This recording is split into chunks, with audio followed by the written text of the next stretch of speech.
Welcome back, everyone. This is Valgarous, and I'm bringing you a little Tekkit Lite cookie. Cookies. Everyone loves cookies, and if you don't, go away. I don't like you. So, what is this? It looks pretty awesome. It has like lava. Everything with lava is cool. Oh, there's another little lava. Ooh, ooh, more lava. This is a power core. It's a self-looping system that I set up on a multiplayer server, and I'm actually going to demo it here to explain it, break it down, and show you how you can achieve essentially infinite free, well, not technically free, but pretty damn close, infinite power. The idea behind it is this. Here's like a cross section of that big beautiful thing right there. That horizontal. That big beautiful thing over there. This is like a little cross section of it. Now, what you'll need is these magma crystals, which are kind of a pain in the butt to make sometimes. Yes, I know that they can be. A bunch of these engines. They are magmatic engines. Liquiducts, of course. Redstone energy conduit and redstone energy cell. Now this is just a dump tank. It keeps the extra energy. Now this is the cross section of the main core. The concept behind it is that you take netherrack, turn it into lava. That lava powers these magmatic engines, which in turn go back down and power your magma crucible, and the excess is stored in the red energy cell. Now this one isn't quite set up to loop correctly because I don't have the right ratio set up, and just essentially it's going to be sitting there spinning wheels and doing nothing. That's a piece of junk. Don't copy that. Don't copy that. No. Yeah, in fact, let's just. Yeah. Okay, that's junk. That's gone. Forget that. That was just a cross section. Now, the magic number you need to remember is for every one magma crucible, it will need a minimal of 10 of your magmatic engines. So that's a 10 to 1 ratio. So for every one of these dudes, you want 10 of these engines. Minimal of 10 of these engines. Now you might ask, well, why is that important? Well, each of these engines, when connected to the redstone energy conduit, will pump out a maximum of 4 MJ. That's their maximum output. So you need enough to constantly power this unit, which is the maximum power it will consume is 30. So if you have a minimal of 10, it will be producing 40 MJ. This will be consuming 30 of that, which it will give you a 10 remainder, which will go into your red energy. Oh my god, that's going up pretty fast. There you go. Which will go into your red energy cell.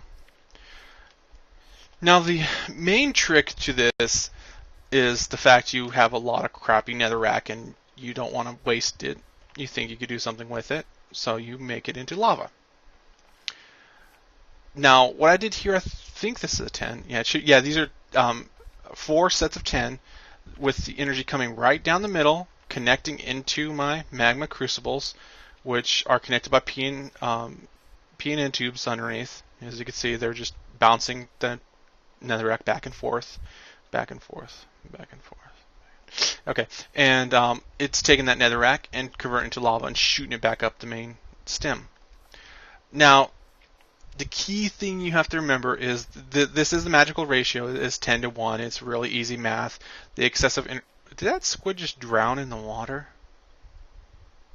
Okay, sorry about that. Next time I'll make sure that there's no drowning squids out in the water. The magical ratio you got to remember is the 10 to 1, because what it will do is it'll give you 10 excessive MJ, which means that this one will be 10, that will be 10 left over, that'll be 10, that'll be 10. So that's a 40 MJ leftover remainder that you can use whatever the heck you want with. You can always add more engines on top and expand it, but the main problem is, I'll just throw some on it so you can see. As you expand it, the engines on the end will not be receiving lava, or they'll receive a trickle amount, and be off the majority of the time. These engines have to have a constant flow of lava for them to be efficient. So let's put this here like that. I think I have a wrench. I have a wrench! I'm so proud of myself. Alright. So you see this lava gets shot up through the thing. The main problem is, hey, guess what? They will pump for a little while. But you see how fast it's consuming lava? Oh, these are going to shut down. They shut down. And they're going to be waiting for the next little splitter of lava. There you go. So,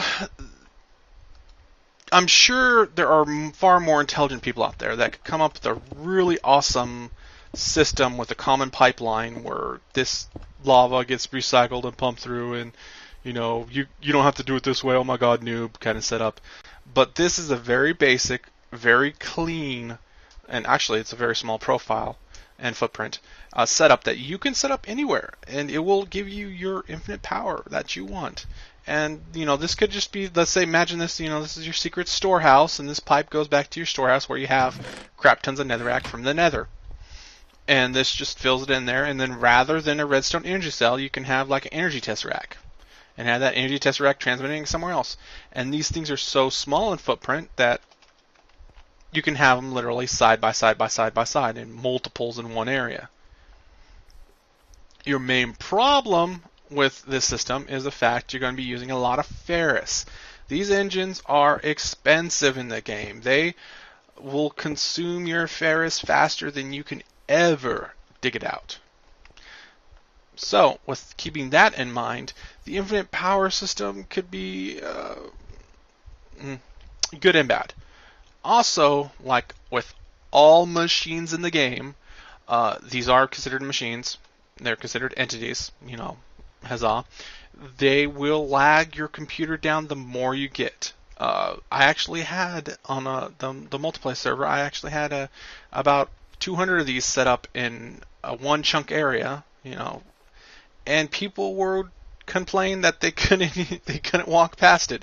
And when I walked past it, my frames would drop. Yes, I admit, you know, I'm not going to lie, but it's just because there's so many of these damn things set up. This energy setup is infinite power if you have a stupid amount of netherrack. Now, as you can tell, this netherrack has not gone down any because it's still, this entire time I've been bouncing, I set up the demo. It's been about 10 minutes. Let's check out the red energy cell. And I mean, hell, that thing is just going away, you know, pumping it up.